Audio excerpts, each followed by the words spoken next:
আপনি যদি সঠিক জায়গায় সঠিক সময়ে সঠিক কাজটা করতে পারেন তাহলে আপনি সবকিছুর মূল্য পাবেন। একবার একটা ছোট বাচ্চা তার বাবাকে জিজ্ঞেস করছে, বাবা আমার টিচার, সে খুবই গরিব টিচার, কিন্তু সে আর তার বন্ধু দুজন একসাথেই বড় হয়েছিল, কিন্তু তার বন্ধু এখন অনেক বড় লোক, অনেক বড় বড় গাড়ি টাড়ি চালায়, কিন্তু আমার টিচারটা তো গরিব কেন বাবা?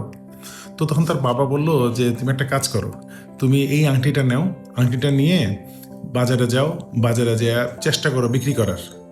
বিক্রি করার সময় যদি দাম জিজ্ঞেস করি তুমি জাস্ট 2 আঙ্গুল উপরে দেখাবা, আর কিছুই করবে না। তো সে বাজারে যায় আংটিটা নিয়ে। তো বাজারে যাওয়ার পরে যখন লোকজন এটা দেখে আংটিটা বিক্রি করবে, বলে দাম কত, সে ওই 2 আঙ্গুল উপরে উঠায়। তখন সবাই বলে ও 200 টাকা। তো সে ওইটা নিয়ে ব্যাক করে বাসায়। তো বলছে বাবা দাম 200 টাকা, বলে ঠিক আছে, তুমি এবার আংটিটা নিয়ে একটা বড় 5 স্টার হোটেলের সামনে যেয়ে আবার বিক্রি করার চেষ্টা করো, কিন্তু দাম বলবা না, দাম বলবা ওই দুই দুই আঙ্গুল উপরে উঠায়।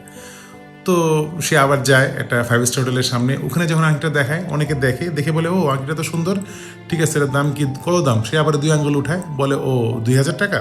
ও তো অবাক, কী ব্যাপার, 200 টাকা জিনিস 2000 বলতেছে। আবার সে ব্যাক করে বাবার কাছে আসে।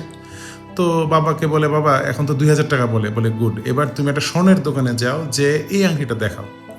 তো যখন স্বর্ণের দোকানে যায়, তো স্বর্ণকার আংটিটা দেখে অনেক পরীক্ষা নিরীক্ষা করে, বলে দাম কত চান আপনি? তো আবার ওই 2 আঙ্গুল উঠায়।